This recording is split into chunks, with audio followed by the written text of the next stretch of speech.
Good morning everyone, welcome to the online class of Target Defence Academy. Daily की current affairs में मैं आपका स्वागत करता हूं। चलिए, तो आज है बेटा 13 फरवरी और 13 फरवरी की टॉप करंट अफेयर्स मैं आपके सामने लेके आ गया हूं। तो आगे बढ़ने से पहले इस क्लास की पीडीएफ अगर आपको चाहिए तो आपको हमारे टेलीग्राम चैनल को ज्वाइन कर लेना, वहां पर पीडीएफ आपको मिल जाएगी। ठीक है, तो चलिए आज की टॉप करंट अफेयर्स को हम शुरू करते हैं। आज है 13 तारीख और 13 तारीख की बेटा पहली करंट अफेयर क्या है? पहली है, Why was the development India net zero study report release, है ना। तो भैया जो अभी रिसेंटली नीति आयोग ने एक रिपोर्ट रिलीज करी है, development India and net zero study report, वो क्यों रिलीज हुई? उसके रिलीज होने का मेन मोटिव क्या है? To change the education system, to improve foreign policy, to increase agriculture production और guidance on the environment sustainability and development. तो भैया यहाँ पर जो इन्होंने ये रिपोर्ट लॉन्च करी है उसका मेन मोटिव है guidance on environmental sustainability and development, है ना। नीति आयोग ने 11 रिपोर्टें लॉन्च करी, 11 बहुत ज़्यादा रिपोर्ट होती हैं, और उसमें विकसित भारत एंड जीरो एमिशन का एक टारगेट दिया, एक गोल दिया, है ना।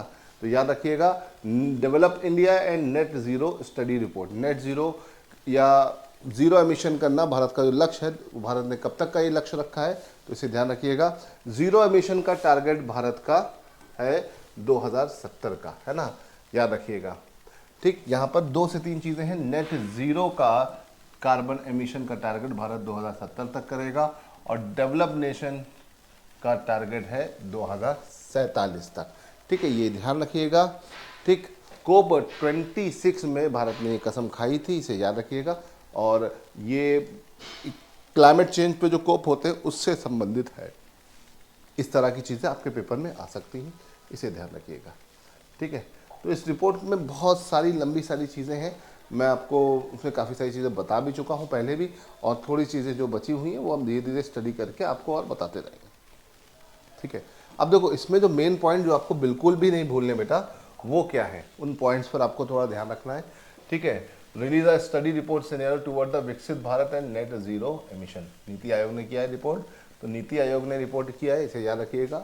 तो विकसित भारत का जो टारगेट है 2047 तक, 2047 मतलब आज़ादी के 100 साल पूरे होने पर हर कैटेगरी में, है ना, क्या विकसित होना। दूसरा, electrification of energy, greening the energy, है ना, mission life, behaviour change, circularities are the critical for the net zero, है ना। तो ये सारी चीज़ें बहुत इंपॉर्टेंट है। इसके अलावा एग्रीकल्चर पे भी फोकस किया गया है, बिल्डिंग फॉर्मेशंस पर और वेस्ट मैनेजमेंट पे फोकस किया गया है, और ये सब सस्टेनेबल फॉर्म में किया जाए, इस पर ज़्यादा फोकस है ना। सस्टेनेबल फॉर्म में मतलब सस्टेनेबल डेवलपमेंट के रूप में किया जाए, इन्वायरमेंट फ्रेंडली डेवलपमेंट किया जाए, तो ये बहुत अच्छा है, इसे ध्यान रखिएगा। ये कुछ चीज़ें ऐसी हैं जो पेपर में अक्सर क्वेश्चन बना देती हैं। चलो आगे बढ़ते हैं अगले क्वेश्चन पर। वेयर वॉज द एकल महिला स्वरोजगार स्कीम लॉन्च?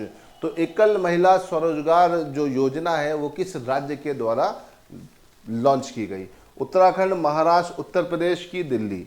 तो एक इस तरह की जो योजना है अभी हाल फिलहाल में एकल महिला स्वरोजगार स्कीम, इस तरह की बहुत सारी योजनाएं हैं, अलग अलग राज्यों ने किया है लेकिन अलग अलग नाम से। तो इस नाम से जो योजना लॉन्च हुई है वो क्या है? उत्तराखंड सरकार ने, है ना, उत्तराखंड सरकार ने किया है। उत्तराखंड के जो सीएम है पुष्कर सिंह धामी, उन्होंने इसका जो योजना है इसको शुरू किया, कहाँ से? देहरादून से। और इसका मेन मोटिव क्या है? इसका मेन मोटिव है financially to empower single women, जो महिलाएं सिंगल हैं उनके लिए, जो डाइवोर्स हैं या जो जिनके घर ने उनको छोड़ दिया है या जिसके हस्बैंड की डेथ हो गई है, तो ऐसी महिलाओं के लिए ये स्कीम चालू की गई है। किसके द्वारा? उत्तराखंड सरकार के द्वारा। अब बेटा अगर हम उत्तराखंड की बात करते हैं, है ना, अक्सर क्वेश्चन आ जाता है उत्तराखंड से, तो उत्तराखंड का कैपिटल क्या है? तो याद रखिएगा, कैपिटल अक्सर आपसे पूछा जाता है। तो उत्तराखंड के कैपिटल की अगर हम बात करें तो इसके 2 कैपिटल हैं, है ना, एक तो देहरादून है, दूसरा कैपिटल आप मुझे कमेंट में बताइए, है ना, दूसरा कैपिटल सब लोग मुझे कमेंट में बताइएगा। और ये मुझे बताइएगा कि उत्तराखंड में कौन सा बायोस्फीयर रिजर्व है। ठीक है, सब लोग कमेंट में ये भी बताएं कि बायोस्फीयर रिजर्व एरिया इंडिया में 18 है, उनमें से उत्तराखंड में कौन सा है ये आपको बताना है। ठीक है, चलो यहाँ से आगे बढ़ते हैं, अगले क्वेश्चन की तरफ चलते हैं बेटा। अगला क्वेश्चन क्या है? अगला क्वेश्चन है, what is India's rank in world for India rank in the world for AI usage, है ना। एआई को लेकर भारत बहुत सजग है और बहुत तेजी से आगे बढ़ रहा है। तो एआई यूसेज की बात हो रही है ना। एआई के ओवरऑल मामले में जो स्टैनफोर्ड की रिपोर्ट आई तो उसमें तो इंडिया नंबर 3 पर है ना। स्टैनफोर्ड यूनिवर्सिटी की जो रिपोर्ट आई थी बेटा, उसमें इंडिया यूएस चाइना के बाद तीसरे नंबर पर है ना। बट यहाँ पे बात किसकी चल रही है? यूसेज की। यूसेज के मामले में, एआई को यूज़ करने के मामले में इंडिया वर्ल्ड में नंबर 2 है। आफ्टर यूएसए इंडिया दूसरे नंबर पे आता है एआई को यूज़ करने के मामले में। अभी रिसेंटली ये रिपोर्ट आई है, इस रिपोर्ट के चलते इन सारी चीज़ों का खुलासा हुआ है, इसे ध्यान रखिएगा। एक चीज़ ये भी ध्यान रखना कि इस रिपोर्ट को लॉन्च किया है थ्रेट लैब ने, है ना, थ्रेट लैब्स ने। ये इंपॉर्टेंट है आपके लिए, कुछ चीज़ें आपको ध्यान रखना है। चलो यहाँ तक क्लियर है, ठीक। तो एआई यूसेज के मामले में इंडिया नंबर 2 है वर्ल्ड में, और एआई के मामले में एआई ग्लोबली एआई जो के बोल सकते हैं कि किस तरह से यूज़ किया जा रहा है, ओवरऑल सारी चीज़ों में एआई में देखा जाए तो इंडिया वर्ल्ड में नंबर 3 है यूएस चाइना के बाद, ठीक है। चलो आगे बढ़ते हैं। एआई का फुल फॉर्म आपको पता है? नहीं पता है तो मुझे कमेंट में बताइए, फिर मैं कल आपको बताता हूँ, ठीक है। चलो, recently Sabarimala temple is in news, it is in which state? Sabarimala temple में सोने की चोरी हो गई, कुछ सोना उस टेम्पल से चोरी हो गया। तो सबरीमाला टेम्पल जो है काफ़ी ज़्यादा चर्चित, बहुचर्चित आपका ये टेम्पल है। ये अयप्पन, जो कि लॉर्ड शिवा के अवतार होते हैं, अयप्पन भगवान को समर्पित एक मंदिर है, जो कि कहाँ पर है? जो है आपका केरला में है, इसे याद रखिएगा। केरला की अगर हम बात करें तो केरला बैक टू बैक बहुत सारे अचीवमेंट करता जा रहा है, ठीक है। केरला में डिजिटल लिटरेसी के मामले में नंबर 1 हो गया भैया। डिजिटल लिटरेसी यहाँ पे कैसी है? 100% है भैया, ये याद रखिएगा, ठीक। केरला के पास बैक टू बैक देखा जाए तो इसका खुद का एक इंटरनेट सर्विस है ना। केरला में अगर देखा जाए इलिटरेसी 0 है, लिटरेसी यहाँ पर 100% है। केरला की अगर हम बात करें, केरला शुरू से ही टॉप पढ़े लिखे स्टेट्स में आता है। अब मुझे आप कमेंट में भी बताइए, what is the name of CM and governor of Kerala, है ना, ठीक है। सीएम और गवर्नर का नाम आपको मुझे कमेंट में बताना है। और केरला की अगर हम बात करते हैं तो केरला में शोला फॉरेस्ट पाए जाते हैं, वेस्टर्न घाट के रीजन में। ये आपके पेपरों में काफ़ी ज़्यादा क्वेश्चंस के फॉर्म में पूछा जाता है। क्या पाया जाता है भैया? शोला फॉरेस्ट। शोला फॉरेस्ट कहाँ मिलता है भैया? केरला में मिलता है। दूसरी चीज़ केरला में इंडिया की सबसे लंबी लेक पाई जाती है। अब उसका नाम भी आप मुझे कमेंट में बता दीजिएगा, ठीक है। चलो आगे बढ़ते हैं। और केरला में सबरीमाला मंदिर काफ़ी फेमस मंदिर है, और यहाँ पर अभी रिसेंटली सोने की चोरी हो गई है, ठीक है। चलिए आगे बढ़ते हैं, क्वेश्चन नंबर 5 की तरफ चलते हैं। क्वेश्चन नंबर 5 भी अच्छा और बढ़िया क्वेश्चन है। India's first fully visually impaired women जज इज, है ना। तो भारत में अभी तक आज तक कभी कोई फुल्ली इम्पेयर्ड जज हुआ ही नहीं है, और बना भी तो कौन बना? फीमेल बनी। तो इनका नाम क्या है ये पूछा जा सकता है, और ये किस राज्य से बिलोंग करती है ये पूछा जा सकता है। तो भैया 4 ऑप्शन है, अंकिता यादव, तानिया नाथन, सी सोनाक्षी सिंह, गौतमी कुमारी। तो भैया इसमें देखा जाए तो तानिया नाथन सी ये भारत की पहली इस तरह प्रकार की जज बनी, ठीक है। और ये कहाँ से बिलोंग करती हैं? केरला से बिलोंग करती है, इसे याद रखिएगा।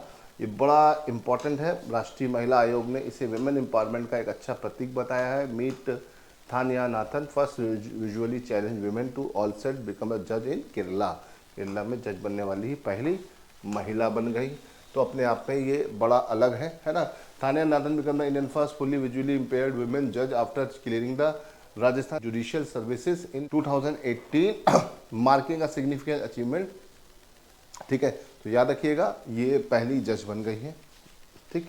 चलो यहाँ से आगे बढ़ते हैं, अगले क्वेश्चन की तरफ चलते हैं। अगला क्वेश्चन आ गया भैया किसका? First meeting of BRICS Sherpa and sous Sherpa held in. तो भैया ब्रिक्स शेरपा और सोस शेरपा की मीटिंग पहली कहाँ पर हुई, है ना। ब्रिक्स तो आप लोग जानते ही हो भैया।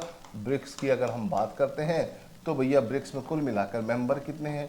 कुल मिलाकर मेंबर्स हैं यहाँ पर 10 मेंबर हैं, और मेंबर्स के नाम मैं आपको ऑलरेडी कई बार बता चुका हूँ, है ना। अगर हम बात करें तो ब्रिक्स के मेंबर्स की, है ना बेटा, ब्रिक्स के मेंबर्स की बात करते हैं तो इसमें ब्राज़ील, रशिया, इंडिया, चाइना और साउथ अफ्रीका तो है ही है। इसके अलावा आप इसको ICU इंडोनेशिया के नाम से भी याद रख सकते हो। ये एक शॉर्ट ट्रिक है, इससे आप सारे के सारे ब्रिक्स नेशंस के नाम याद रख सकते हो। आई से बेटा आपका ईरान हो जाएगा। एस को छोड़ देते हैं क्योंकि अभी इस पर कोई चर्चा नहीं करेंगे। ई से आ जाएगा इथोपिया, दूसरे ई से आ जाएगा इजिप्ट, यू से आ जाएगा बेटा UAE और इंडोनेशिया तो आपका दिया ही हुआ है। तो कुल मिलाकर 10 मेंबर हैं यहाँ पर। ब्रिक्स में कितने मेंबर पाए जाते हैं? 10 मेंबर पाए जाते हैं। सऊदी अरेबिया जो है अभी इस पर उनको मेंबरशिप तो ऑफर हुई है लेकिन उन्होंने इसे एक्सेप्ट नहीं किया है। अगर वो एक्सेप्ट कर लेंगे तो 11वां मेंबर बन जाएगा। अर्जेंटीना को भी इसी तरह से दिया गया था लेकिन उन्होंने रिजेक्ट कर दिया डोनाल्ड ट्रंप के प्रभाव में आकर। तो इसे ध्यान रखिएगा, ब्रिक्स ये है। और इनकी अभी रिसेंट की जो मीटिंग हुई, शेरपा मीटिंग, कहाँ पे आयोजित हुई? ये हुई भैया इंडिया में, इसे ध्यान रखिएगा। इंडिया में ये ब्रिक्स शेरपा की मीटिंग आयोजित की गई, इसे ध्यान रखिएगा, ठीक है। और ये पहली मीटिंग है और जो कि 9 फरवरी से 11 फरवरी तक चली और न्यू दिल्ली में हुई। आप देख सकते हैं ये सारे के सारे ब्रिक्स नेशंस के मेंबर्स रिप्रेजेंटेटिव्स, है ना, याद रखिएगा। ब्रिक की पहली मीटिंग कहाँ हुई? रशिया में हुई 2009 में, इसे ध्यान रखिएगा। चलो आगे बढ़ते हैं और अगले क्वेश्चन की तरफ चलते हैं। हमारा अगला क्वेश्चन क्या कह रहा है? Question number 7, in India 1 billion citizen to be equipped with 5G connectivity by. तो भैया अपने भारत में 5G कनेक्टिविटी के यूजर 1 बिलियन कब तक हो जाएंगे? मिलियन तो ऑलरेडी हो ही चुके, बिलियन कब तक हो जाएंगे, किस ईयर तक हो जाएंगे? अब 6G की बात चल रही है तो इसीलिए 5G को जब हम बहुत ज़्यादा यूज़ कर लेंगे तो 6G आ जाएगा। बहुत सारे देशों में 6G ऑलरेडी चल रहा है। तो बोला जा रहा है कब तक हो जाएगा? 2030, 2040, 35 की 26, इसका आंसर है 2030। 2030 होगा, यहाँ पे गलत लिख गया है, आप इसे सही कर लेना। ये वाला आंसर एकदम सही है, 2030 तक भारत में 1 बिलियन सिटीजन हो जाएंगे जो 5G कनेक्टिविटी को यूज़ कर लेंगे, बल्कि उससे पहले ही है, ये एक रफली एस्टिमेशन, तो याद रखिएगा, ठीक। चलो यहाँ से आगे बढ़ते हैं। हाँ, 13 फरवरी, आज 13 फरवरी है। तो आज के दिन हम कौन सा दिन मनाते हैं, है ना? तो भैया देखो, आप लोग वो वाले दिन बताने लगिएगा जो आप लोग अपने मनचाहे दिन मना रहे हो आजकल, है ना, वो वाले नहीं, है ना। यहाँ पे क्या है? यहाँ पे ऑप्शन है National Women's Day, World Radio Day, both none of these. तो अगर आज की बात करें तो भारत के स्तर पे नेशनल विमेंस डे और अंतर्राष्ट्रीय स्तर पे नेशनल रेडियो डे हम सेलिब्रेट करते हैं, इसे ध्यान रखिएगा, ठीक है। तो इसका आंसर दोनों हो जाएगा, ठीक। 13 फरवरी को आप नेशनल विमेंस डे मनाते हैं, है ना। सरोजिनी नायडू जो है उनकी याद में हम इसे करते हैं, उनकी बर्थ एनिवर्सरी के फॉर्म में नेशनल विमेंस डे मनाते हैं। और वर्ल्ड लेवल पर जो है हम क्या मनाते हैं? आपका रेडियो डे, है ना। वर्ल्ड लेवल पर यूनेस्को ने इसको शुरू किया था, रेडियो की इम्पोर्टेंस और को बताते हुए इस डे की शुरुआत करवाई थी, ठीक है। तो रेडियो पुराने टाइम में कम्युनिकेशन, इंफॉर्मेशन, एजुकेशन देने का एक सबसे उपयुक्त तरीका होता था, तो इसलिए तब से ये चला आ रहा है। अब मुझे कमेंट में बताओ कि रेडियो डे किस ईयर में स्टार्ट हुआ, हमने किस ईयर से इसे मनाना शुरू किया, ठीक है। चलिए, तो यहाँ से आगे बढ़ते हैं और अगले क्वेश्चन पे पहुँचते हैं। Bhashini has recently been migrated to which cloud platform. तो भाषिनी जो है हाल फिलहाल में किस क्लाउड प्लेटफॉर्म पर ट्रांसफर कर दिया गया है, ठीक है। AWS क्लाउड, अजोर क्लाउड, शक्ति क्लाउड की गूगल क्लाउड। तो ये शक्ति क्लाउड पर अभी रिसेंटली क्या कर दिया गया है? ट्रांसफर कर दिया गया है। भाषिनी एक तरह का हमारा बहुत इम्पोर्टेंट ट्रांसमिशन मिशन है ना। इंडिया में हर लैंग्वेज में किताबें उपलब्ध कराना या हर लैंग्वेज में चीज़ें अवेलेबल रखने के लिए हमने ये प्लेटफॉर्म बनाया है ना।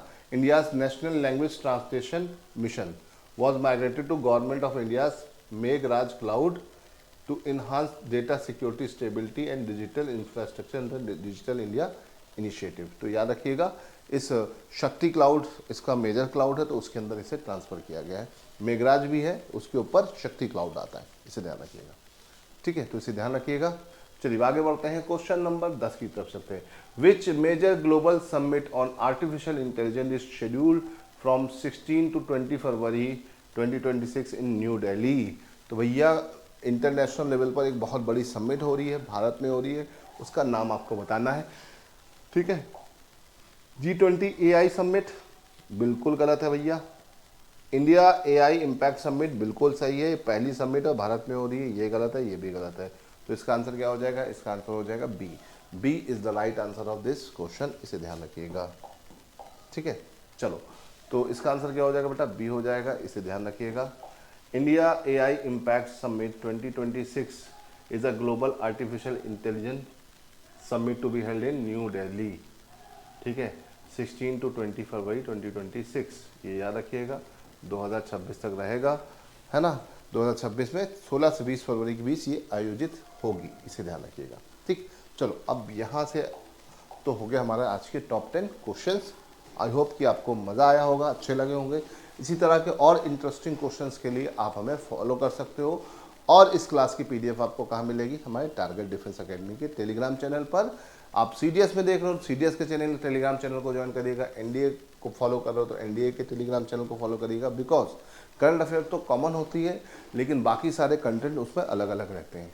ठीक है, तो उसी हिसाब से आप हमारे टेलीग्राम चैनल को ज्वाइन करिए और जो मैंने क्वेश्चंस पूछे उसको कमेंट में उसका आंसर ज़रूर दीजिएगा। चलिए फिलहाल आज के लिए इतना ही। जय हिंद।